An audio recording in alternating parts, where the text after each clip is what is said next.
Yo, c'est Kamen Rider, la forme. Vous êtes-vous déjà dit, en regardant des animés de Magical Girl du style Sailor Moon ou Cutie Oni, que waouh, c'est trop cool, elle est super cool cette héroïne. Ça serait vachement cool qu'elle tienne ses pouvoirs du sexe et que je sois son coach personnel.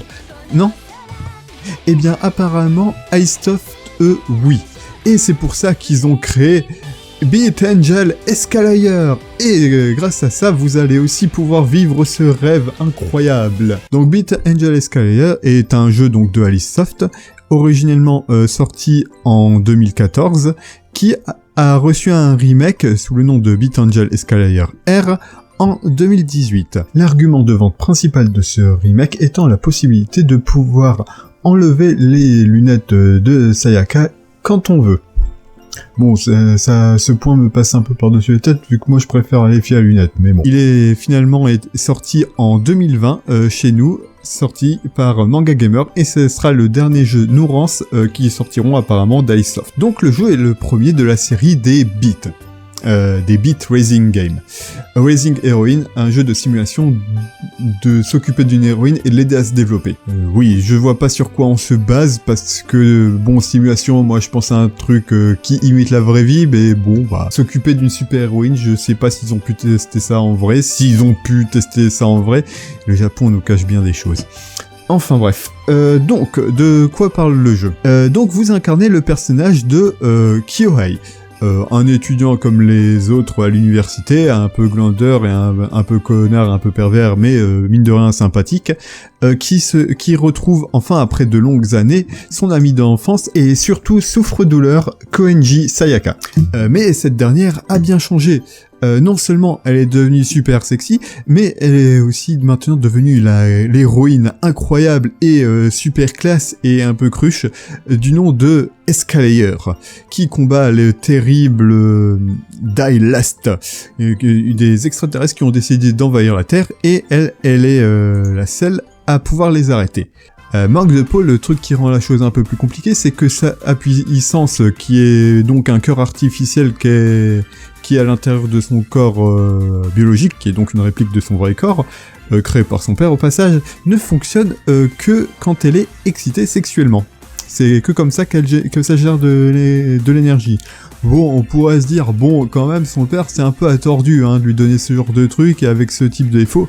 Mais bon, apparemment, c'était pas voulu, c'était pas fait exprès, c'est juste le seul truc qu'il a réussi à développer en premier pour qu'elle obtienne de l'énergie. Donc, on va laisser passer. Et il se trouve que, bizarrement, hein, Sakuya, qui a donc perdu la majorité de ses souvenirs de Kyohei, sûrement au choc d'avoir été transformé en Escalator, est beaucoup plus excité quand Kyohei est impliqué dans les jeux qui lui permettent de générer de l'énergie. De ce fait, l'androïde qui est chargé d'être le bras droit de Sakuya, Koenji Madoka, donc aussi créé par le père de force Kyohei à s'occuper de générer de l'énergie, hein, le décarré. Elle révélera au monde entier la lettre d'amour qu'il avait envoyée quand ils étaient gamins. Voilà, donc tout de suite ça commence sur les meilleurs auspices, hein. Notre héros se fait littéralement menacer et au risque de se faire humilier, voilà, d'aider la super-héroïne. Au passage, il sera aussi chargé de renforcer l'héroïne, donc savoir comment la d'énergie est utilisée, et des techniques à employer au combat. Bon, ça fait beaucoup de boulot pour une seule personne, hein, et donc c'est à peu près l'histoire. L'histoire donc nous raconte le long combat que va mener Kyohei, Sakuya et Madoka contre Dylast, et leurs différents généraux plus cimbrés les uns que les autres. Donc le jeu est un visual novel, en tout cas pour les parties narratives, d'ailleurs c'est pour ça que j'en parle, hein, parce qu'il y a beaucoup de lectures, forcément. Il est aussi disponible uniquement en japonais et en anglais, donc à nouveau, savoir parler une des deux langues, c'est recommandé. Et donc on va un peu parler de sa structure narrative. Donc le jeu a principalement une héroïne principale, donc qui est Sakuya Escalator. De ce fait, elle est l'héroïne qui possède le plus de routes et le plus de fins. Donc elle doit avoir entre 4 et 5 fins, sans compter les mauvaises fins. Les autres héroïnes, donc il y a 2 autres héroïnes, c'est des héroïnes secondaires. Il s'agit de Madoka l'androïde et de Ryoko, une veuve qui ressemble bizarrement à un général de Dylust. Mais ça doit être qu'une coïncidence. De ce fait, l'histoire principale se concentre surtout sur Sakuya. C'est sa route qui est la plus profonde et la plus élaborée. Et c'est aussi la seule route qui a une vraie fin de la mort qui tue, qui complète complètement l'histoire. Si on devrait comparer les routes les unes aux autres, la route de Ryoko, c'est la plus faible. Et il se passe pas grand chose d'intéressant et tout ça. C'est pas mauvais, mais c'est rien de sensationnel. Le truc le plus incroyable, c'est qu'on puisse se taper une MILF. Mais voilà. Ensuite, il y a le cas la route de Madoka, qui pour le coup est une route assez intéressante, vu qu'on voit Madoka, donc qui est un androïde, une machine qui n'est pas censée avoir des émotions, actuellement développer des émotions. On voit son évolution, elle devient un peu plus humaine, et chose qui est assez rare pour souligner, elle découvre aussi le côté sombre des humains, elle expérimente et fait ressortir des émotions noires.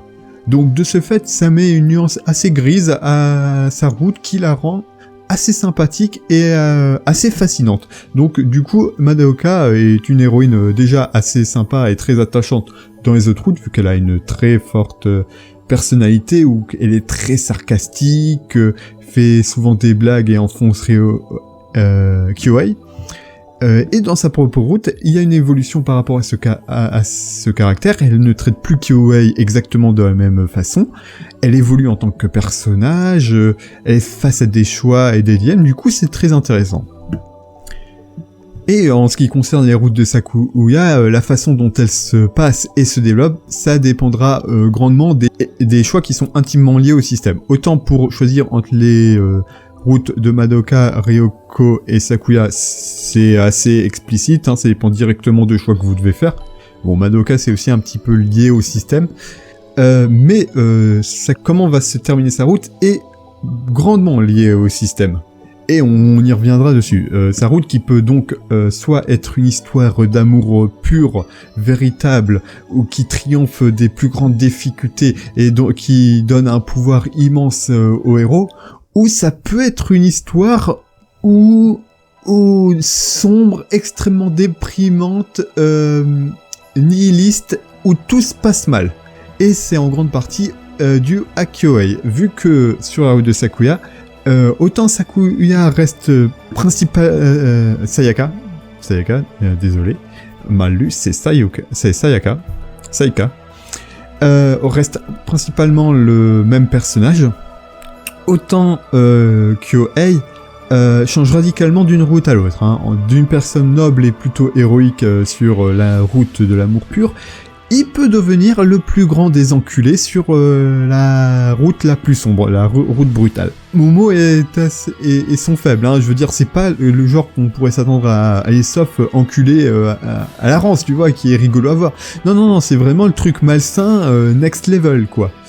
Ça rend le truc assez intéressant et curiosité morbide, mais vous êtes prévenus. Je vous dirai en détail comment éviter la route dans la suite de la review. Donc l'histoire est globalement assez sympathique, les personnages sont assez attachants. Madoka, comme dit, je la placerai un peu au-dessus au niveau de l'héroïne. Sayaka est quand même aussi assez attachante, elle est un peu cruche, et assez conne. Ce qui la rend un peu marrante et d'où vient un peu toute la comédie, vu que Kyohei aime beaucoup se foutre de sa gueule, se moquer d'elle, et du coup, leurs interactions ensemble sont assez rigolotes, même si elles dépendent grandement des choix que feront le joueur. Ça, c'est pour la partie, on va dire, interaction vie de tous les jours des personnages. Il y a aussi un autre côté au scénario, c'est les interactions escalator avec les vilains. Que sont les vilains ?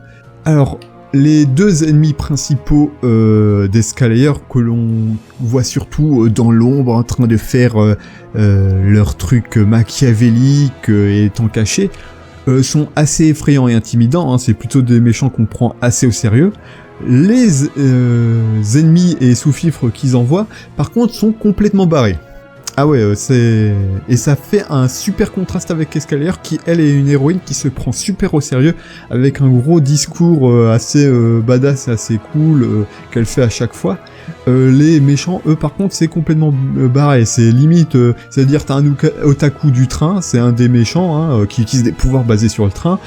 T'as un fada de la fitness qui veut faire le club de fitness le meilleur du monde, et il veut que tout le monde soit super musclé, super balèze et tout ça, au point de ne pas prendre en compte les limitations humaines, et de les piéger aussi sur son programme, hein. D'ailleurs c'est la raison pour laquelle Sayaka veut lui péter la gueule, parce que il lui a menti sur le fait qu'elle pourrait perdre du poids sans faire d'efforts. C'est un peu exemple de ce que c'est l'humour. T'en as un qui est obsédé par la culture japonaise, mais il interprète tout de façon fausse et il pige absolument rien. Il est complètement dans les clichés. Enfin bref, il y a vraiment plein d'ennemis complètement barrés, extrêmement drôles. Leurs interactions sont très très drôles, surtout comment réagit Escalier. Et tu vois, mais bon, pour dans ce cas-là, c'est Escalier qui les combat directement et donc qui interagit directement avec eux. Et une grande partie du charme du jeu vient du coup des antagonistes, vu que vraiment c'est ce qui rend le jeu hyper fun, quoi.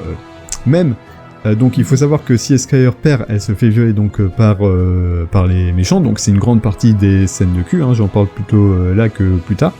Et même leurs scènes sont des fois complètement barrées, genre elle se fait violer par une patate à un moment. C'est assez ouf, c'est assez grandiloquent, c'est vraiment du grand n'importe quoi comme dans Duelist Soft, et ça rend le truc très très fun et très très barré. Maintenant, parlons du gameplay. Bon, si vous vous attendez à un gameplay du style d'errance, passez votre chemin, c'est pas ça. Les combats se passent en RPG tour par tour, mais de 1, vous contrôlez que Escalier, et de 2, c'est très différent, et c'est limite plus une formalité dont le résultat découle de comment vous avez géré la partie gestion du jeu. Donc, la première chose que l'on peut remarquer, c'est qu'il y a plein de jauges, plein d'infos, plein de chiffres partout. Oh mon dieu, c'est incroyable, il y a mon cerveau qui va fondre. Ah! Bon, plus calmement, je vais décortiquer un à un les choses qu'il y a. Bon, déjà, il y a la date, hein, juste pour savoir quel jour c'est, hein, vu que le jeu se termine à passer un certain nombre de temps, mais vous avez amplement de temps. Ensuite, nous avons la jauge de paix et les points de paix. Donc, cette jauge se vide à chaque fois que les méchants y font un truc méchant, qui fout le bordel dans la ville, hein, genre piquer les bombes avec un enfant, mettre les détritus non recyclables dans des poubelles recyclables, donc des trucs vraiment mauvais, et on les fait remonter, ces points de paix, en sauvant des gens, et enfin principalement en butant des ennemis, hein, en leur pétant la gueule, ça fait en faire remonter, et aussi en faisant des services de communauté, hein, donc vendre des cookies à des gens qui n'ont pas envie de manger de cookies, qui sont juste plaire chez eux et de les emmerder, ou trier les déchets, ou faire des bisous aux arbres, ou ce genre de trucs. Je suis pas un pro exactement de ce que c'est les services à la communauté. Donc vous voulez maintenir les points de paix le plus haut possible, parce que sinon c'est game over en fait, hein. S'ils arrivent trop bas, la partie est finie, ils avaient perdu. Ah, dommage. Comme dit, ça sert plus à rien de buter les ennemis si tous les civils que vous voulez protéger ils sont morts, hein. Et donc c'est pour ça que les points de paix sont importants et doivent rester hauts. La paix c'est important. L'épée c'est important. Bon, et tout de suite, vu que je sais que c'est à ça que vous avez pensé, prout prout prout prout prout prout prout prout. Voilà, maintenant on peut continuer.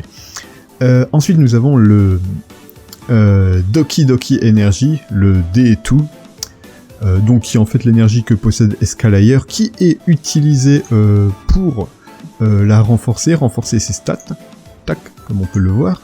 Donc on peut augmenter son attaque, son HP, sa vitesse, tout ça.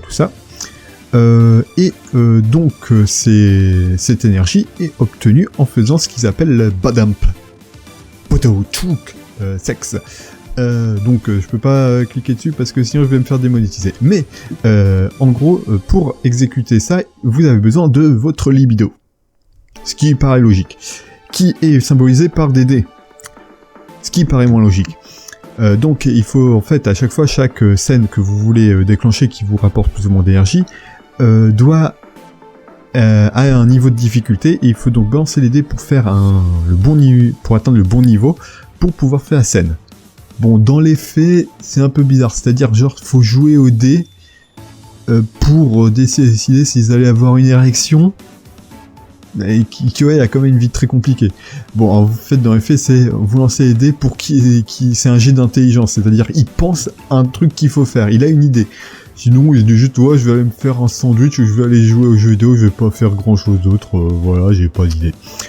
Donc, les dés au début, ils sont assez limités, il y en a seulement 3, mais vous en obtenez plus en battant un certain type d'ennemis qui sont les frustes femmes, qui vous donnent des dés, et il y a d'autres capacités qui peuvent encore augmenter les dés.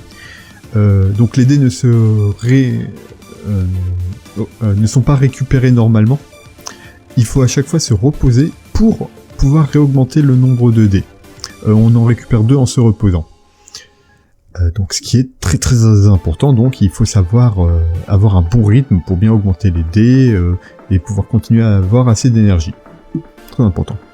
Il y a la jauge de corruption, qui est simplement le nombre de fois que Escalayer s'est fait péter le cul par les ennemis, au sens propre comme au sens littéral. Donc, ce qui veut dire que,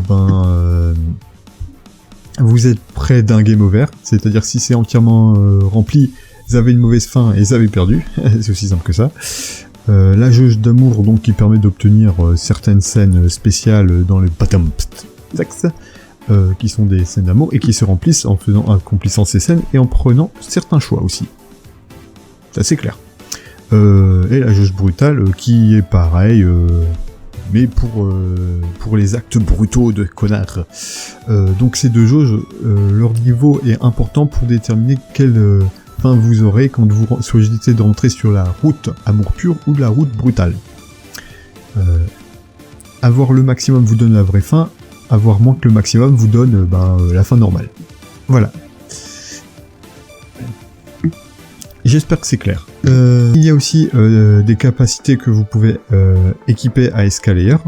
Donc, il y a des capacités actives de combat et des capacités passives. Les capacités s'obtiennent en faisant différentes choses dans l'histoire ou en augmentant un peu certains stats. Et en fait c'est conservé d'une sauvegarde à l'autre en général. Une fois que vous avez fini le jeu une fois, c'est conservé. Donc les capacités d'attaque, vous pouvez les équiper comme vous voulez, il n'y a pas de souci.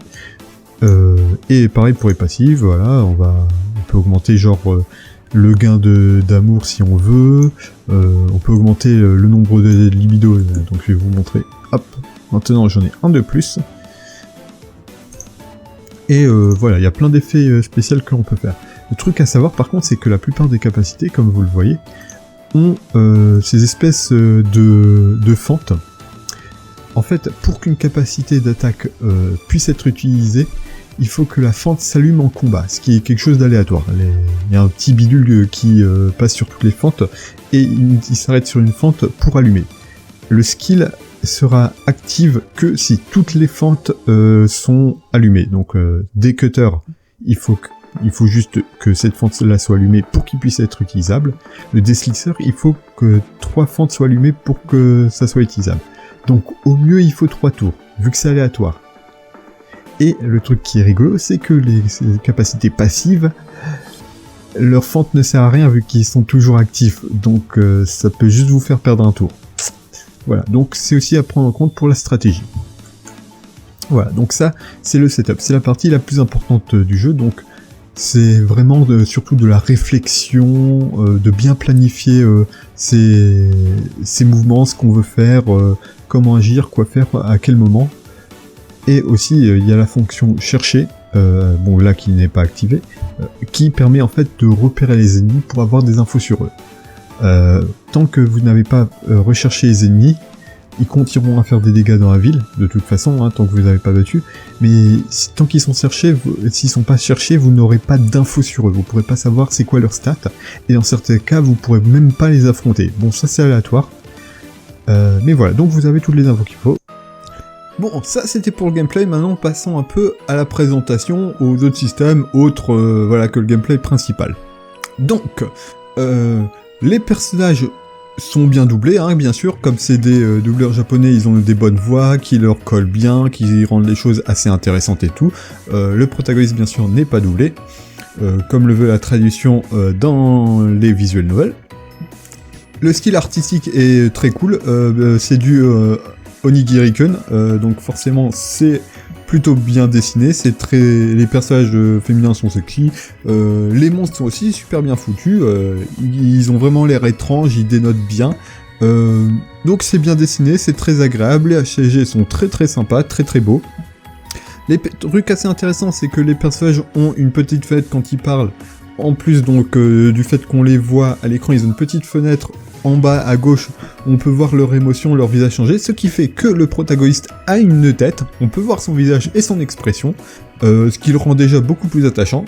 À part cela, il y a les choses habituelles, le sauvegarde, le chargement, skip, et tout et tout. Il y a des très belles couleurs, c'est assez coloré, les interfaces sont assez stylisées et plutôt sympathiques, les musiques sont aussi très sympathiques, bon, elles restent pas forcément trop drôles dans la tête, mais elles font leur taf, hein. Celles qui sont censées être épiques fonctionnent assez, celles qui sont censées être un peu tristes, elles fonctionnent assez, celles qui sont censées être effrayantes pour les méchants, bon bah, mais elles sont un peu angoissantes. Donc le jeu est solide, il est très bien fait. Moi j'ai beaucoup aimé le jeu, c'est surtout comme dit l'aspect héros déjanté complètement, que ce soit dans son concept ou dans ses ennemis, qui m'a vraiment pris au trip. Les personnages sont très très intéressants, très attachants, hein, forcément, que ce soit les gentils ou les méchants du coup, en tout cas quand il s'agit des sous-fifres, hein, les méchants haut placés, c'est vraiment des pires fumiers, donc ils étaient censés les détester, bon ben voilà. Mais les autres méchants, ils sont tellement hilarants qu'on s'attache un peu à eux et qu'on a un peu ses préférés. Moi, personnellement, j'aime beaucoup le Movie Frust, celui qui est obsédé par faire des films. Il est très très drôle parce que c'est un méchant incompris malgré lui, en fait il est super sympa, mais il joue le rôle du méchant et c'est hilarant, toutes ses interactions sont hilarantes avec Escalayer, ou juste quand il se parle à lui-même c'est hyper drôle, c'est vraiment... et il y a plein de méchants comme ça, c'est très très drôle. Bien sûr, faut être un peu blindé et... Vraiment, il faut pas être dérangé par les côtés un peu plus sombres du jeu, hein, que ça soit le fait que l'héroïne puisse se faire malmener par le protagoniste quand il décide d'être un enculé, hein, ce qui est un choix que vous pouvez faire, ou si elle se fait attraper par les ennemis et que ça se passe mal, ou dans certains mauvaises fins qu'il peut y avoir, où du coup le protagoniste se fait, l'héroïne se fait nettoyer, complètement volée par les ennemis, et ça se termine mal. Donc le jeu a beaucoup de fins, a beaucoup de mauvaises fins, a quelques bonnes fins. Bonnes fins, je pense qu'il y en a. Il y a la fin de l'amour pur, la vraie fin de l'amour pur, la super méga vraie fin de la mort qui tue, hyper cachée, où il faut faire plein de trucs vachement précis pour l'avoir, la fin de Madoka et la fin de Madame Ryoko. Donc ça, c'est les bonnes fins. Tout le reste... On peut considérer que c'est des mauvaises fins, hein. Comme dit, les fins brutales, c'est pas les meilleures fins qui soient, hein. Donc voilà. Donc il y a de quoi faire, en vrai il y a de quoi faire, il y a pas mal de matériaux, il y a vraiment de quoi s'occuper, que ça soit avec le gameplay ou avec le scénario. Et en vrai c'est un bon moment pour moi, je le recommande si vous êtes surtout fan des super-héros et des tokusatsu du style Kamen Rider, Super Sentai... ou que vous êtes fan des Magical Girls, aussi ça s'adresse à ce genre de fans, c'est très bien construit, on voit que c'était fait par des personnes qui aimaient le genre, qui ont vraiment mis, il y a plein de petits clins d'œil, de petites références, c'est très très sympa, donc c'est un jeu que je recommande chaudement. Reader Recommendation. Donc j'espère que cette petite critique, où je donnais mon avis surtout, vous a été utile et vous a aidé à déterminer si le jeu était fait pour vous. Si vous avez d'autres questions, n'hésitez pas à les poser en commentaire de la vidéo, je me ferai une joie d'y répondre, toujours. Sur ce, j'espère que vous passerez un bon moment à développer et à vous occuper de votre héroïne. Et n'oubliez pas, le harcèlement sexuel, ce n'est une bonne chose que dans les jeux virtuels. Et pour ce coup, ça va sauver le monde. Donc, voilà, vu qu'elle aura de l'énergie. Donc, c'était Kamen Rider. Ciao, bye bye.